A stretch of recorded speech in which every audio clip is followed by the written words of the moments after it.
Mukunda jewellers తెలంగాణలో మొట్టమొదటి factory outlet మన కొత్తపేటలో ఫిబ్రవరి 14న గొప్ప శుభారంభం. అందమైన ఈ శుభారంభంలో ఎన్నో విశేషాలు. ముకుందా జ్యువెలర్స్ కొత్తపేట. నమస్కారం అండి, మీ పేరు? రామ్మోహన్ రావు అండి. ఏం చేస్తుంటారండి? నేను అకౌంటెంట్గా చేసి రిటైర్ అయ్యాను, ప్రైవేట్ దాంట్లో చేసి. నేను 98 డేస్ క్వాలిఫైడ్. నాకు ఏజ్ 62 దాటిపోయినాయి, 60 దాటినాయి. మాకు వసద్దు అనుకున్నాను, కానీ మా బ్యాచ్ వాళ్ళకి చాలామందికి వచ్చింది. 2006 నుంచి ఫైట్ చేసాం. రాజశేఖర రెడ్డి గారు అప్పుడు ఇవ్వలేకపోయాడు, కోర్టు కేసులని క్లారిటీ లేక. తర్వాత 2009లో చంద్రబాబు నాయుడు అన్నాడు, మీకు ఎలా ఏం చేయాలో మాకు తెలుసు, మీకు వస్తే నేను చూస్తానన్నాడు. ఆయన ఇంటికి వెళ్ళి అక్కడ కూర్చున్నాం, జూబ్లీ హిల్స్ లోపల చెక్ పోస్ట్ దగ్గర 2-3 గంటలు కూర్చున్నాం. ఎన్టీఆర్ భవన్లో కూర్చున్నాం. వాగ్దానం ఇచ్చాడు, 2009లో రాలేదు, 2014లో వచ్చాడు. కానీ ఆయన వెళ్ళే ముందు వరకు మా సర్టిఫికేట్లు వెరిఫై చేసి తుస్సుమనిపించాడు, ఇవ్వలేదు. ఆ తర్వాత జగన్మోహన్ రెడ్డి వచ్చాడు, కానీ జగన్మోహన్ రెడ్డి ఎవరికి హామీలు ఇవ్వాల. 98 వాళ్ళకి మేము ఇస్తామని హామీలు ఇవ్వాల. వీళ్ళే కనపడి ఇవ్వండి అంటే చూద్దామన్నాడు తప్ప ఆయన ప్రామిస్ చేయాల.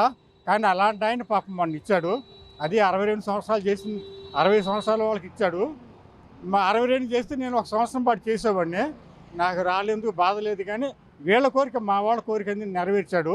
అంటే నాకు వాగ్దానం కూడా చేశాడు. పోతే హామీలు అంటారా, ఒక జీపీఎస్లు తప్ప అన్నీ ఆల్మోస్ట్ ఆల్ ఎక్కువ ఇచ్చాడు ఈయన. ఇంతకంటే ఎవరో రోల్ మోడల్. కాకపోతే ఏంటంటే నేను చెప్పుకునే కెపాసిటీ. ఈ పథకాలు ఇవన్నీ ఇస్తున్నారు కదండి, అసలు ఇవన్నీ ఎలా ఉన్నాయంటారు? అసలు బాగున్నాయా బాగాలేవా ఈ సంక్షేమ పథకాలన్నీ? మంచోళ్ళు, నిజాయితీ పనులు శుభ్రంగా తీసుకుంటున్నారు, ఎంజాయ్ చేస్తున్నారు. ద్వంద్వార్థంగా ఉండే దుర్మార్గమైన ఆలోచనలతో ఉండే వాళ్ళు తిడుతున్నారు. వాళ్ళ కులాల వారికి డివైడ్ అయిపోయి ఉంది ఆల్రెడీ. ఆ కులాల మూలంగా కొంతమంది తిడతాం అన్నమాట. పథకాలు అనుభవిస్తానే తిడుతున్నారు. ఎంప్లాయీస్ అట తిడుతున్నారు. రాగానే అయ్యా 27% ఇచ్చాడు, రాగానే జగన్మోహన్ రెడ్డి 27% ఇచ్చాడు. వాళ్ళే అన్నారు ఇంత హయ్యెస్ట్ ఎవరు ఇవ్వలేదని. కానీ వాళ్ళు ఏడుపు. టీచర్లు ఇంగ్లీష్ మీడియం పెట్టాడు, వాళ్ళని గట్టిగా చెప్పమన్నందుకు వాళ్ళు ఏడుపు. వాళ్ళకి 1,50,000 జీతాలు. కండక్టర్లు, డ్రైవర్లు, ఆర్టిస్ట్ వీళ్ళు ప్రైవేట్ చేయమన్నాడు, చేశాడు. వాళ్ళు ఏడుపు ఏంటి, వీళ్ళకి 50,000 నుంచి 1,00,000 చేయాలంట. ఎంతవరకు కావాల్సిన వాళ్ళు ఇంకా అంటున్నారు. మొత్తగా 2,000 నుంచి మొదలుపెట్టి 3,000 పెన్షన్ ఇస్తున్నాడు. ఇప్పుడు ఇంటికి తీసుకెళ్ళి ఇస్తున్నాడు, బియ్యం ఇంటికి తీసుకెళ్ళి ఇస్తున్నాడు. అది వాళ్ళకి చాలా ఉపయోగం. వాళ్ళు అభిమానం ఉండేవాళ్ళు వేస్తారు, లేని వాళ్ళు లేదు. అమ్మ ఒడి అది బాగా ఒక పిల్లల్ని చదివిస్తున్నాడు, వాళ్ళ తల్లిదండ్రులు కడుతున్నారు. ఈ పథకాలన్నీ ఇవ్వడం వల్ల రాష్ట్రం అప్పుల పాలైపోయింది, మళ్ళీ జనాలంతా వలస వెళ్ళిపోయే పరిస్థితి వచ్చింది అంటున్నారు కదండి ఆంధ్రప్రదేశ్లో. ఇక్కడ ఆంధ్రప్రదేశ్లో వలస వెళ్ళే వాళ్ళు ఎవరు? ఇక్కడ కూలోళ్ళు ఇక్కడ 700-800 మీకు కూలోళ్ళు దొరకడు. ఇక్కడ పల్లెటూళ్ళు నాట్లు వేసేందుకు కూలోళ్ళు ఉండరు, వరిసాన్ని చూసి చేస్తున్నారు. ఏంటంటే వీళ్ళు బళ్ళకి అలవాటు పడి, లగ్జరీకి అలవాటు పడి, వీళ్ళకి కావాలని పని చేయకుండా ఉండేవాళ్ళు తప్ప పని చేసేవాడికి ఎప్పుడు ఏదో ఒకటి ఉంటారు. ఈ సంవత్సరం కొద్దిగా వర్షాలు తగ్గినాయి. చేతికి వచ్చిన పంట తుఫాను కొట్టింది చివరిలో. జగన్మోహన్ రెడ్డి రాగానే కరోనా వచ్చింది. దాని మూలంగా 30-40 వేల కోట్లు, 14 ఏదో వేతన కమిషన్ మూలంగా కొంత లాస్ వచ్చింది. కరోనా మూలంగా లాస్ వచ్చింది. ఆ తర్వాత అధిక వర్షాలు అయ్యి పంటలు నష్టపడి అయినా సరే డబ్బులు ఇచ్చాడు. వచ్చిన ఎకరం రూపాయికి నాకు ఇన్సూరెన్స్ చేశాడండి, చేయించుకున్నాడు. రాగానే 19లో పంట వర్షం డ్యామేజ్ అయ్యిందని చెప్పి 19,900 ఒకసారి వేశాడు, 27,000, 28,000 ఒకసారి వేశాడు మొదటి సంవత్సరం. ఆ తర్వాత 13,500 ఎలా పడింది. దగ్గరగా ఆ సంవత్సరం 60,000 రూపాయలు నాకు అకౌంట్లో పడ్డాయి. నేను 4 ఎకరాల రైతుని. అయితే ఇన్ని సంవత్సరాల నుంచి రూపాయి నష్టపరిహారం అంటే, పంట నష్టపరిహారం అంటే ఒడ్లకు కానీ వీటికి కానీ మేము 1 పైసా గవర్నమెంట్ సొమ్ము తిరగాం. అలాంటిది ఈ మహానుభావుడు ఇచ్చాడు. నాకే కాదండి, రైతులకు అసలు ఏదైనా మంచి జరిగిందంటే, రైతు బీమా ఇలాంటివన్నీ వచ్చినాయి అంటే అది కేవలం టీడీపీ ప్రభుత్వంలోనే అంటున్నారు కదండి. ఎవరికి ఇచ్చారు? వాళ్ళు బడ్జెట్ లెక్కల్లో రాసుకునేవాళ్ళు. రైతు నష్టపరిహారం అని చెప్పి 5,000, 10,000 కోట్లు ఎవడు దొబ్బేయి ఎవడు తెలియదు. ఇప్పుడు ఏంటి, డైరెక్ట్ బ్యాంకులో పడతాండి. రైతులకు ఎవరు ఇచ్చారండి? జన్మభూమి కమిటీలు అని చెప్పి వాళ్ళు దొబ్బేశారు తప్ప ఎవరి అకౌంట్లో పడ్డాయి? నేను చెబుతున్నాగా, ప్రతి సంవత్సరం ఎంత డ్యామేజ్, 1 రూపాయి నాకు తెలియదు. చూపిస్తామండి, ఎవరికి వచ్చిందో చూపిస్తామండి. ఆ పార్టీ వాళ్ళకి వాళ్ళ పేర్లు చెప్పి వాళ్ళు దొబ్బేశారు తప్ప లెక్కలని తీస్తే తెలుగుదేశం అంత అబోధ కల్పన.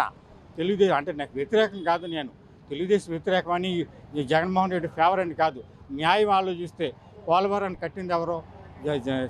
రాజశేఖర రెడ్డి తీసుకొచ్చాడు. స్కూల్ రీఇంబర్స్మెంట్ ఇచ్చింది ఎవరో? ఆయన ఇచ్చాడు. మరి అన్నీ మామూలు వాళ్ళకి ఉపయోగపడేవన్నీ చేశాడు, రైతులు ఉపయోగపడి చేశాడు. రైతు భరోసా ఇచ్చాడు. ఈరోజు రైతు దోచేస్తున్నారు ఎవరు? దళారీలు, కమిషన్ ఏజెంట్లు. అవి తీసుకొచ్చి డైరెక్ట్ పెట్టాడు. వాళ్ళకి పోటీ పెట్టినట్టే, అక్కడ రైతుగా ఆసరా ఇచ్చినట్టే. అది అంతకుముందు ఉందా? సపోర్ట్ ఉందా? మరి కరోనా వచ్చింది, వర్షం 4 సంవత్సరాలు అధిక వర్షాలు. ఈ సంవత్సరం ఏమో పంటలు వచ్చిన తర్వాత తుఫాను వచ్చి దెబ్బ కొట్టింది. ఇన్ని తట్టుకుంటున్నాడు. పెన్షన్ పెంచుకుంటూ వెళ్ళాడు. అమ్మ ఒడి పథకాలు ఇచ్చాడు. మిగిలిన పథకాలు చాలా ఉన్నాయి. ఇంకా అయ్యేవి నాకు లేవు అనుకోండి. ఇన్ని చేస్తా అప్పులు చేశాడంటే దాని దొప్పికెళ్ళి అక్కడ ఏమైనా సూయలు కట్టుకున్నాడా? అక్కడ ఏమైనా పొరుగులు వేసుకున్నాడు? చెప్పండి మీరు. ఇద్దరు కూతుళ్ళే, వాళ్ళు కొడుకున్నాడయ్యా వారసులు కావాలి, 100 సంవత్సరాలు కూర్చుని తినాలని సంపాదించుకుంటే ఏమైనా ఉందా? ఇద్దరు కూతుళ్ళే కదా. అట్లా ఉండేవాళ్ళు, సంపాదించి దొబ్బేవాళ్ళు బాగానే ఉన్నారు. తీసుకెళ్ళి అక్కడ పాత్ర వేస్తున్నారు. ఆ డబ్బులన్నీ వాల్యూ లేకుండా పోతాండి. హైదరాబాద్ ఎందుకు విడిపోయింది? అక్కడ దరిద్రమైన నీతి. హైదరాబాద్లో దరిద్రమైన నీతి అండి. తెలంగాణ వాళ్ళ మీద క్యాస్ట్ ఫీలింగ్ చూపించి దుర్మార్గంగా చూసేటప్పటికి వాళ్ళు తిరుగుబాటు వచ్చింది. దానికి బాధ్యులు ఎవరో? టీడీపీ వాళ్ళు కాదా? సీమాంధ్రులకు అన్యాయం జరిగిందంటే వాళ్ళు కాదా? టీడీపీ వాళ్ళ మూలంగానే కేసీఆర్ పుట్టాడు. కేసీఆర్ పదవి ఇవ్వకపోవడం మూలంగా కాదు, కేసీఆర్ పుట్టించింది వీళ్ళు. కేసీఆర్ కాకపోతే ఇంకో గొట్టం పుట్టేవాడు. వీళ్ళ దమన నీతి అంత దారుణంగా ఉండేది. వీళ్ళ క్యాస్ట్ ఫీలింగ్ కానీ దుర్మార్గం కానీ అంత దారుణంగా ఉండబట్టే ఈరోజు ఇట్లా ఆంధ్ర సీమాంధ్రకు ద్రోహం చేసింది వాళ్ళే.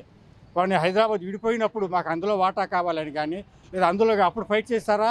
ఇవ్వలేదు. ప్రాంతీయ పార్టీగా ఉండి తను వ్యతిరేకించాడా? అది చేయలేదు చంద్రబాబు నాయుడు. మరి ఇంకా ఏం చేశాడు? ఎట్టా ఆంధ్రాలో రాదు, వైసీపీ వస్తుంది, తెలంగాణలో ఏమైనా వస్తాయని చెప్పి సైలెంట్గా కూర్చున్నాడు. అక్కడ రాలేదు, ఇక్కడే గెలిపించారు. మనోడు మేధావి, ఇంతకంటే మేధావి ఎవరు ఉండరు అని చెప్పి గెలిపించారు. గెలిపిస్తే ఏం చేశాడండి? రాగానే 55,000 ఎకరాలు కావాలా? 30,000 ఎకరాలు గవర్నమెంట్లో పెట్టవచ్చు కదా. వాళ్ళతో కొనిపించి అవి అమ్ముకు తప్పడానికా? అది అంటే రాజధాని లేదు అంటారు. ఒక బెజవాడ ఏర్పడటానికి ఎన్ని 500 సంవత్సరాలు అయితే ఇవాళ ఈ చరిత్ర ఉంది. గుంటూరు అవ్వచ్చు, హైదరాబాద్ కావచ్చు, విశాఖపట్నం కావచ్చు, ఏదైనా సడన్గా అక్కడ పొలాల్లో 4 రోడ్లు వేసి 10 అంతస్తుల బిల్డింగ్లు 4 కడితే రాజధాని అయిపోద్దా? వెనకాల ఉండాలి, మనుషులు ఉండాలా, పని చేసుకుంటే స్టాఫ్లు ఉండాలా, కూలోళ్ళు ఉండాలి, జనాభా ఉంటేనే కదా పర్చేజ్ సేల్ ఉండేది. అది వీళ్ళు చెప్పడానికి తెలియట్లే. వీళ్ళకి అనుభవం లేకపోవడం మూలంగా వీళ్ళు ఫేస్ చేయలేకపోతున్నారు. రాజధాని లేకుండా చేశాడని చెప్పి వాళ్ళు అంటే అందరూ నిజం అనుకుంటున్నారు. మేము అనుకున్నాం 55,000 ఎకరాలు కట్టేస్తాడు అనుకున్నాం. అక్కడ చూస్తే ఒక రోడ్డు లేదే.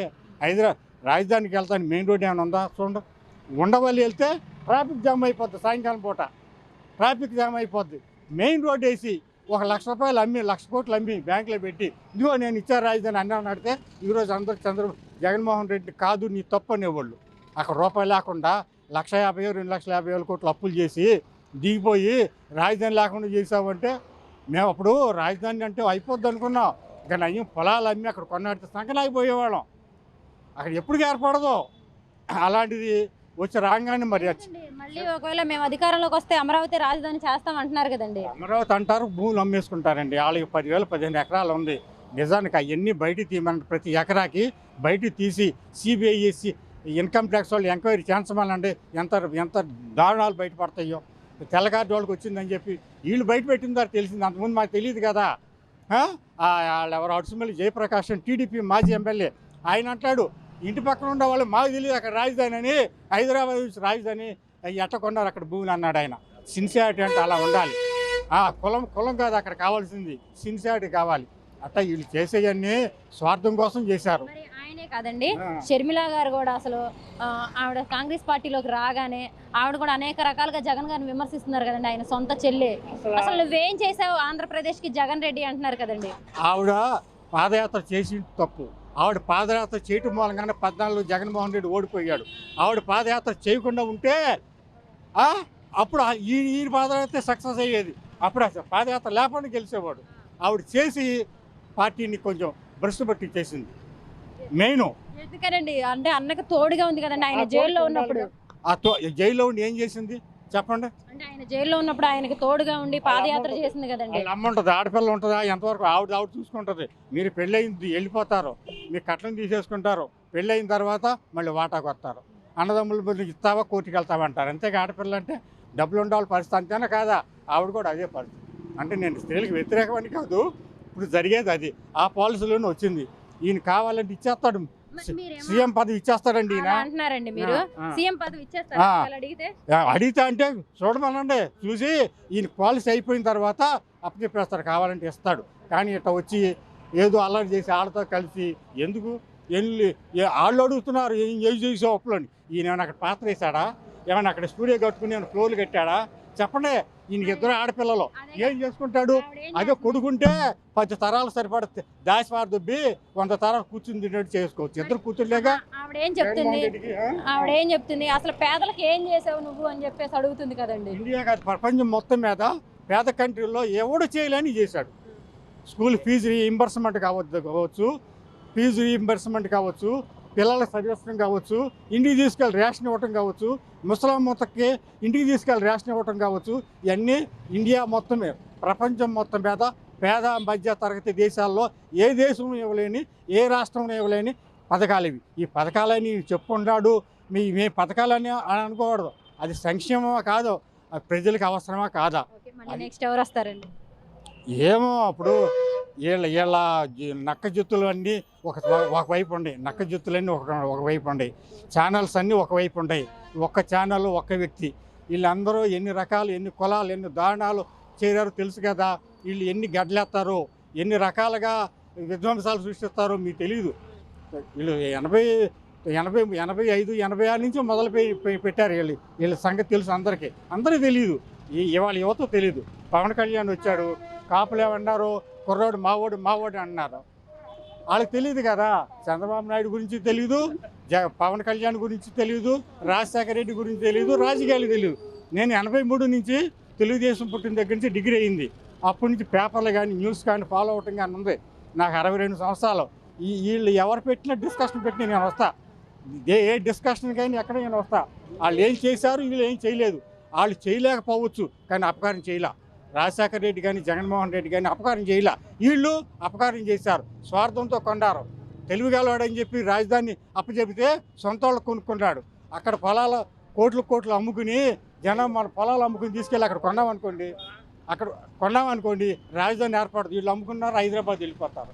అక్కడ జనాభా ఉంటే రాజధాని, లేకపోతే లేదు. 35 కార్పొరేషన్లు చంద్రబాబు నాయుడు అమ్మేశాడు. తెలివిగలవాడేనా చెప్పండి. ఇప్పుడు పాసు రవి అని ఉన్నాడు ఒక ఆయన, జర్నలిస్టు. ఆయన వీడియో తీస్తే ఏమంటాడు తెలుసా? ఆంధ్ర వాళ్ళు మమ్మల్ని దోసేశారండి, షుగర్ ఫ్యాక్టరీలు అమ్మేశాడు, నిజాంది ఆల్విన్ అమ్మేశాడు, హెచ్ఎండి అమ్మేశాడు అని 35 కార్పొరేషన్లు చెబుతున్నాడు. అక్కడ ఆంధ్ర వాళ్ళంతా దోహం చేశారా? అమ్మింది ఎవరండి? మేధావి.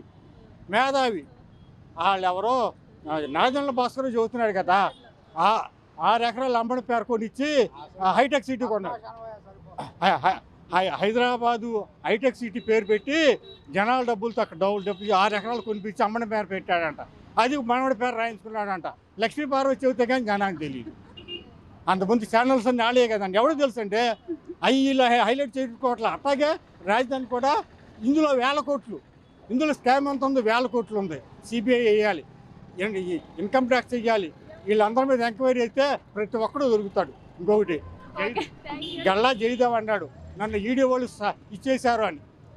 అంటే ప్రతి ఎంపీ అక్రమాలు చేసి అన్యాయం చేసి ఎంపీగా వెళ్ళి అక్కడ అడ్డం పెట్టుకున్నారు పదవుల్ని. అంతే కదండి, మీరు అర్థం చేసుకున్నారు. అంతేగా గల్లా జయదేవు నాకేదో అన్యాయం చేశారు, ఈడీ వాళ్ళు అడిగారని చెప్పి గొడవ చేశాడు, మనం పెట్టాడు. ఆయన చెప్పుకునేంత వరకు తెలియదు మాకు. ఆయన ఫ్యాక్టరీలో అక్రమాలు జరిగితేనే కదా ఈడీలు పిలిచేది, లేకపోతే మమ్మల్ని పిలుస్తారా?